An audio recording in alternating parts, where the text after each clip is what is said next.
ശംഖുമാഷിനെ രുദ്രൻ പരിചയപ്പെട്ടിരുന്നു അല്ലേ? വ്യാസ് ചോദിച്ചതും രുദ്രൻ തലകുലുക്കി. ഞങ്ങൾ സംസാരിച്ചുകൊണ്ടിരിക്കുകയായിരുന്നു നിങ്ങളുടെ കാര്യം. ടേമോള് പറഞ്ഞപ്പോൾ തന്നെ എനിക്ക് ഏകദേശം കാര്യങ്ങളൊക്കെ പിടികിട്ടി. ഇയാള് വിട്ടുപോകുമോ എന്ന പേടി കാരണമാണ് വൈദേഹി വയലന്റായത്. കാരണം അത്രമാത്രം ആഴത്തിൽ വൈദേഹിയുടെ ഉള്ളിൽ ഇയാൾ ഉണ്ടായിരുന്നു. ശംഖുമാഷ് ചെറുപുഞ്ചിരിയോടുകൂടി രുദ്രനെ നോക്കി പറഞ്ഞു. ഡോക്ടർ, അസുഖം മാറിയാലും ഇനി അവൾക്ക് ഇങ്ങനെ എന്തെങ്കിലും? അതൊന്നും ഇനി സംഭവിക്കാതിരിക്കാൻ വേണ്ടിയാണ് അടുത്ത ദിവസങ്ങളിലെ ട്രീറ്റ്മെന്റ്. ഇന്നത്തെ ധാരയും ഉഴിച്ചിലും ഒക്കെ കഴിഞ്ഞപ്പോൾ തന്നെ വൈദേഹി 60% ഓക്കെ ആയിട്ടുണ്ട് എന്നാണ് എൻ്റെ കണക്കുകൂട്ടൽ. പഴയ കാര്യങ്ങളും അയാൾ വളരെ കൃത്യതയോടുകൂടി എന്നോട് സംസാരിച്ചു. അപ്പോഴേക്കും ഞങ്ങൾക്ക് ഉറപ്പായിരുന്നു വൈദേഹി പെട്ടെന്ന് തന്നെ റിക്കവർ ആകും എന്നുള്ളത്. ഒന്നുകൊണ്ടും ഭയപ്പെടേണ്ട, അയാൾ 100% ഓക്കെയാണ്. ഇനിയുള്ള ദിവസങ്ങളിലൊക്കെയും അതിൻ്റെ ഓരോ ചേഞ്ചസ് വന്നുകൊണ്ടേയിരിക്കും. ഒരാഴ്ചയ്ക്കുള്ളിൽ തന്നെ നിങ്ങൾക്ക് മടങ്ങുകയും ചെയ്യാം. ഏകദേശം 2 മണിക്കൂറിനുള്ളിൽ തന്നെ വൈദേഹി ഉണരും. ട്രീറ്റ്മെൻറ്റിനെക്കുറിച്ച് കൂടുതൽ ചോദ്യങ്ങളൊന്നും ചോദിക്കേണ്ട. അയാളൊക്കെയും തന്നോട് പറയും. ഞാനൊന്നും ചോദിക്കില്ല. ടെൻഷൻ ഒന്നും വേണ്ട രുദ്രൻ, ധൈര്യമായിട്ട് ഇരുന്നോളൂ. ആ കുട്ടിയെ പഴയ വൈദേഹിയായിട്ട് തന്നെ ഞങ്ങൾ തനിക്ക് തിരിച്ചു തരും. അവൾ എന്നെക്കുറിച്ച് എന്തെങ്കിലും പറഞ്ഞോ ഡോക്ടർ? അവൾ എന്തെങ്കിലും പറഞ്ഞിട്ടുണ്ടെങ്കിൽ തന്നെ അത് രുദ്രനെക്കുറിച്ച് മാത്രമാണ്. അവളുടെ ഊണിലും ഉറക്കത്തിലും എന്ന് വേണ്ട, സകല നാഡീഞരമ്പുകളിലും അവളുടെ രക്തത്തിൽ പോലും ലയിച്ചിരിക്കുന്നത് ഒരേ ഒരു നാമം മാത്രമാണ്. അത് രുദ്രദേവ് എന്നുള്ളതാ. ഡോക്ടർ വ്യാസ് പറഞ്ഞതും രുദ്രന്റെ മുഖത്ത് ഒരു ചെറു പുഞ്ചിരി വിരിഞ്ഞു. എന്തായാലും രുദ്രൻ റൂമിലേക്ക് ചെല്ലൂ. സംശയമുള്ളതൊക്കെ ലയ തീർത്തു തന്നോളൂ. ഞാൻ കുറച്ച് തിരക്കാണ്. ഒപ്പം ശംഖുമാഷിനോട് കൂടി സംസാരിക്കണം. ശരി ഡോക്ടർ, നമുക്ക് പിന്നെ കാണാം. മാഷേ, ചെല്ലു മോനെ, നാളെ കാണാം കേട്ടോ. ഇരുവരോടും യാത്ര പറഞ്ഞ ശേഷം രുദ്രൻ മുറിയിലേക്ക് വന്നു. സിസ്റ്റർ ലയ അപ്പോൾ അവിടെ ഉണ്ടായിരുന്നു. വൈദേഹി എന്തെങ്കിലും കഴിച്ചിരുന്നോ? സിസ്റ്റർ ലയയോട് അവൻ ചോദിച്ചു. ഇന്ന് ഭക്ഷണമൊന്നും കൊടുക്കാൻ പറ്റില്ലായിരുന്നു. ചില പ്രത്യേക പഴങ്ങളുടെ ചാറൊക്കെ കൊടുത്തു, അത്രമാത്രം. ഇനി രാത്രിയിൽ കഞ്ഞി കൊടുക്കാം. 2-3 ദിവസത്തേക്ക് ഇങ്ങനെ തന്നെയാകും ഭക്ഷണ രീതി. സാറിന് വീട്ടിൽ പോകണമെങ്കിൽ പോകാം കേട്ടോ. കഴിഞ്ഞ ദിവസത്തെ പോലെ വൈദേഹി ഇനി പ്രശ്നമൊന്നും ഉണ്ടാക്കില്ല. കുഴപ്പമില്ല സിസ്റ്റർ, ഒരാഴ്ചത്തെ കാര്യമല്ലേ ഉള്ളൂ. ഞങ്ങൾ ഒരുമിച്ച് മടങ്ങിക്കോളാം. അവൻ തീരുമാനിച്ചു കഴിഞ്ഞിരുന്നു. എന്നാ പിന്നെ സാർ ഇവിടെ ഉണ്ടല്ലോ അല്ലേ? ഞാനൊന്ന് അച്ഛനെ കണ്ടിട്ട് വരാം. ശരി സിസ്റ്റർ, പൊയ്ക്കോളൂ. അനുവാദം കിട്ടിയതും സിസ്റ്റർ ലയ പെട്ടെന്ന് തന്നെ അവിടെ നിന്ന് പോയി. അപ്പോഴേക്കും അവൻ്റെ ഫോൺ ശബ്ദിച്ചു. നോക്കിയപ്പോൾ അമ്മയാണ്. കുറച്ചു സമയം അമ്മയോട് കാര്യങ്ങളൊക്കെ അവൻ സംസാരിച്ചു.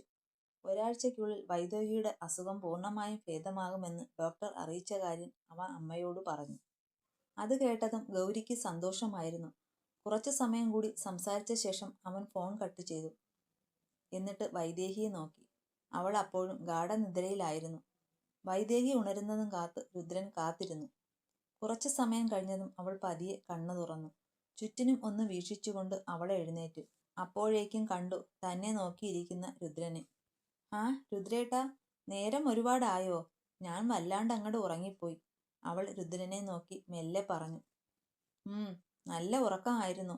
സിസ്റ്റർ ലയ പറഞ്ഞു 2 മണിക്കൂർ കഴിഞ്ഞേ ഉണരുകയുള്ളൂ എന്ന്. എത്ര നേരമായി?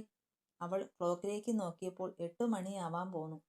അയ്യോ, ഇത്രയും വൈകിയോ? വല്ലാണ്ട് വിശപ്പ് തോന്നുന്നു. ഇന്ന് ഫുഡ് എന്തെങ്കിലും കഴിച്ചായിരുന്നോ? അവൾക്ക് ഓർമ്മ കിട്ടുന്നുണ്ടോ എന്നറിയുവാനായി രുദ്രൻ സാവധാനം ചോദിച്ചു. ഇന്ന് കഴിച്ചത്? വൈദേഹി ആലോചനയോടുകൂടിയിരുന്നു. ഇന്ന് കഴിച്ചത് എന്തൊക്കെയോ ജ്യൂസായിരുന്നു എന്ന് തോന്നുന്നു. പിന്നെ വേറെ എന്തെങ്കിലും ഉണ്ടോ എന്ന് ഓർമ്മ കിട്ടുന്നില്ലല്ലോ രുദ്രേട്ടാ. അവൾ താടിക്ക് കയ്യൂന്നി ഇരുന്ന് പറയുകയാണ്. എന്നിരുന്നാലും ശരി, ഡോക്ടറുടെ 2 ദിവസത്തെ ട്രീറ്റ്മെന്റ് കൊണ്ട് വൈദേഹിയിൽ മാറ്റങ്ങൾ പ്രകടമായിരുന്നു. കാരണം അത്ര കണ്ട് ഒരു ഇരുത്തം വന്ന സംസാരം പോലെയാണ് രുദ്രന് തോന്നിയത്. ഉച്ചയ്ക്ക് ചോറ് കഴിച്ചോ ആവോ? പെട്ടെന്ന് അങ്ങോട്ട് ഓർത്തെടുക്കാൻ പറ്റുന്നില്ല. സാരമില്ല വൈദേഹി, പതിയെ എല്ലാം ശരിയായിക്കോളും. ടെൻഷൻ അടിക്കേണ്ട കാര്യമൊന്നുമില്ലെന്നേ. പെട്ടെന്നായിരുന്നു രുദ്രൻ അവളുടെ കഴുത്തിലേക്ക് ശ്രദ്ധിച്ചത്. താൻ അണിയിച്ചു കൊടുത്ത താലിമാല അവിടെ ഇല്ലായിരുന്നു. വൈദേഹിയുടെ താലിമാല എവിടെ? അവൻ ചോദിച്ചു. ധാരയുടെ സമയത്ത് സിസ്റ്റർ ലയ അത് എന്നോട് ഊരി വാങ്ങിയിരുന്നു.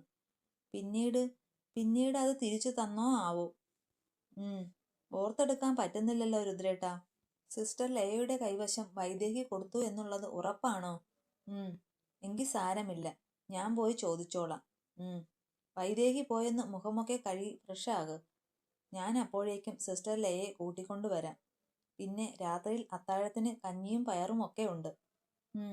ഒരു മിനിറ്റ് രുദ്രേട്ടാ, ഞാനൊന്ന് വാഷ്റൂമിൽ പോയിട്ട് പെട്ടെന്ന് വരാം. എന്നിട്ട് നമ്മൾ ഒരുമിച്ച് സിസ്റ്ററെ വിളിക്കുവാനായി പോയാൽ പോരെ? എന്നാൽ അങ്ങനെ ചെയ്യാം. വൈദേഹി എഴുന്നേറ്റ് വാഷ്റൂമിലേക്ക് പോയി പെട്ടെന്ന് തന്നെ ഫ്രഷായി വരികയും ചെയ്തു. അപ്പോഴേക്കും സിസ്റ്റർ ലയ റൂമിലേക്ക് എത്തിയിരുന്നു.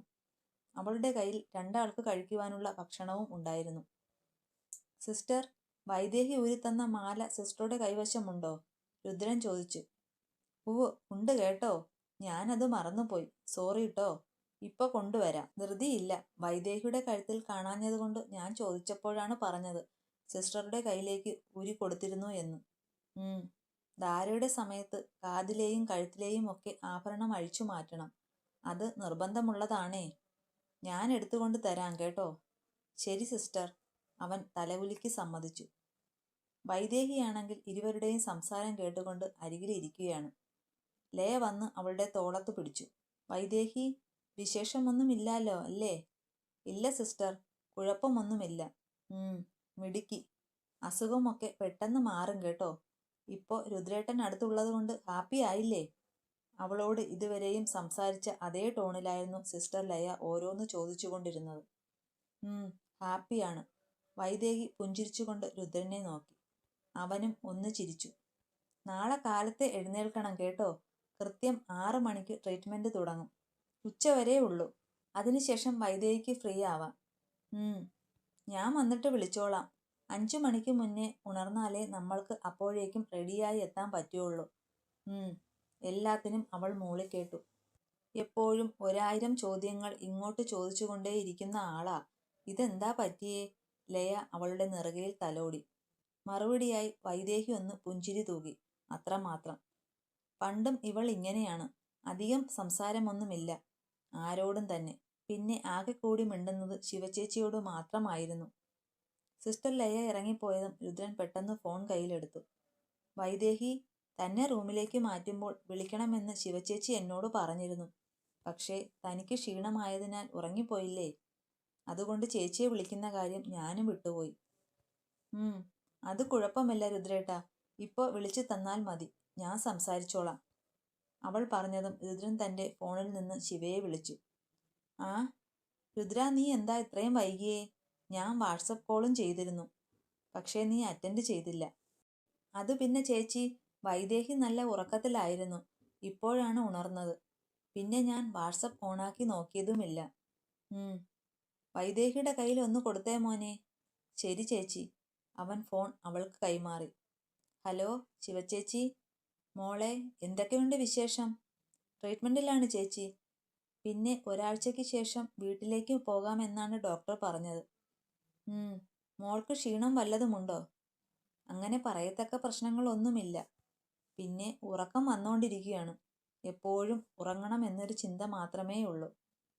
അതൊന്നും കുഴപ്പമില്ല മോളെ. ഈ മെഡിസിൻ്റെ ഒക്കെ ആയിരിക്കും. ഏട്ടൻ എവിടെ? ചേച്ചിക്ക് സുഖമല്ലേ? ഏട്ടൻ ഹോസ്പിറ്റലിൽ നിന്ന് വന്നില്ല. എനിക്ക് സുഖമാണ്. പിന്നെ മോള് ഭക്ഷണമൊക്കെ കഴിച്ചോ? കഴിച്ചു. ഇല്ലല്ലോ വൈദേഹി, ഫുഡ് ഇതല്ലേ ഇരിക്കണത്. അവൾ ഭക്ഷണം കഴിച്ചു എന്ന് പറയുന്നത് കേട്ടുകൊണ്ട് രുദ്രൻ അവളെ നോക്കി. ഓ സോറി ചേച്ചി, ഫുഡ് കഴിച്ചില്ല കേട്ടോ. It's okay dear. പല കാര്യങ്ങളും മറന്നു പോവുക ചേച്ചി. എന്താണെന്ന് അറിയില്ല. അതൊന്നും സാരമില്ലടാ. കുറച്ച് ദിവസം കഴിഞ്ഞ് മോള് ഓക്കെ ആവും. ഇപ്പോൾ വെറുതെ ടെൻഷൻ ആവണ്ട കേട്ടോ. എന്നാലേ നേരം കളയാതെ ഭക്ഷണമൊക്കെ കഴിഞ്ഞ് കിടന്നോളൂ കേട്ടോ. മിടുക്കി കുട്ടിയാണേ എൻ്റെ വൈച്ചൂട്ടൻ. ശിവ സ്നേഹത്തോടെ പറയുന്നത് രുദ്രനും കേട്ടു. ഫോൺ കട്ടാക്കി അവൾ രുദ്രനെ ഏൽപ്പിച്ചു. എന്നിട്ട് ഇരുവരും കൂടി ഇരുന്ന് ആഹാരം കഴിച്ചു. വൈദേഹി എപ്പോഴും ആലോചനയിലാണെന്ന് അവന് തോന്നി. കലപില വർത്തമാനം പറഞ്ഞുകൊണ്ടായിരുന്നു ഇന്നലെ വരെ അവൾ ആഹാരം കഴിച്ചത്. പെട്ടെന്ന് അവളുടെ നിശബ്ദത അതവനെ വല്ലാതെ വിഷമിപ്പിച്ചു എന്ന് വേണം പറയാൻ. ഒരാഴ്ച എത്ര പെട്ടെന്നാണ് കടന്നുപോയത്. സഞ്ജീവനിയിൽ നിന്നും മടങ്ങി വീട്ടിലേക്ക് പോവുകയാണ് രുദ്രനും വൈദേഹിയും. ലയ സിസ്റ്റർ കാലത്തെ റൂമിലേക്കെത്തി. രുദ്രനായിരുന്നു ഡോർ തുറന്നത്. Good morning sir. വൈദേഹി എവിടെ? ചിരിയോടെ അവൾ അകത്തേക്ക് കയറി ചുറ്റിനും നോക്കി. കുളിക്കുവാ? അതേയോ, പോകാനുള്ള തയ്യാറെടുപ്പിലാണോ? ബ്രേക്ക്ഫാസ്റ്റ് കഴിഞ്ഞിട്ട് മടങ്ങാം കേട്ടോ. സിസ്റ്റർ, കാലത്തെ ഇറങ്ങിയാലും വീട്ടിലെത്തുമ്പോൾ ഒരുപാട് ലേറ്റാവും. ബ്രേക്ക്ഫാസ്റ്റ് കഴിഞ്ഞു പോകാൻ നിന്നാൽ പിന്നെയും താമസിക്കും. അതുകൊണ്ട് ഞങ്ങൾ ഇടയ്ക്ക് എവിടെയെങ്കിലും വണ്ടി നിർത്തി കഴിച്ചോളാം. എങ്കിൽ പിന്നെ നേരത്തെ ഇറങ്ങിക്കോളൂ സാർ. അതാകും നല്ലത്. വൈദേഹി ഇറങ്ങി വരട്ടെ, ഞാൻ വെയിറ്റ് ചെയ്യാം. അവൾ അവിടെ കിടന്ന ഒരു കസേരയിൽ പോയിരുന്നു. എന്തെങ്കിലും മെഡിസിൻ ഉണ്ടോ? No sir. ആകെ കൂടി വൈദേഹിക്ക് വേണ്ടി തലമുടി പുരട്ടാൻ ഒരു ഓയിൽ മാത്രം ഡോക്ടർ നിർദ്ദേശിച്ചിട്ടുള്ളൂ. വേറെ ഒന്നും തന്നെയില്ല. അത് ഉറക്കമൊക്കെ ഒന്ന് ശരിയാവാൻ വേണ്ടിയാ. പിന്നെ ആളുടെ കാര്യം സാറിന് അറിയാമല്ലോ. ഓർമ്മയൊക്കെ തിരിച്ചു കിട്ടിയപ്പോൾ നല്ല കുറ്റബോധമുണ്ട്. സാറിന്റെ ജീവിതത്തിൽ ഒരു അധികപ്പറ്റായി എന്നൊരു തോന്നലൊക്കെ ഉണ്ട്. മെല്ലെ അതെല്ലാം സാറ് തന്നെ ശരിയാക്കി എടുക്കുക. അതല്ലേ ഡോക്ടറും അച്ഛനും ഒക്കെ പറഞ്ഞത്? അതെ. എന്നിരുന്നാലും ശരി, ഇനി ഒരിക്കലും വൈദേഹിക്ക് ഇങ്ങനെയൊന്നും ഉണ്ടാവില്ല. 100% സാറിനെ വിശ്വസിക്കാം. അത് മതി സിസ്റ്റർ, അത് മാത്രം മതി. അവൻ പറഞ്ഞു കഴിഞ്ഞതും വൈദേഹി ഇറങ്ങി വരുന്നുണ്ടായിരുന്നു.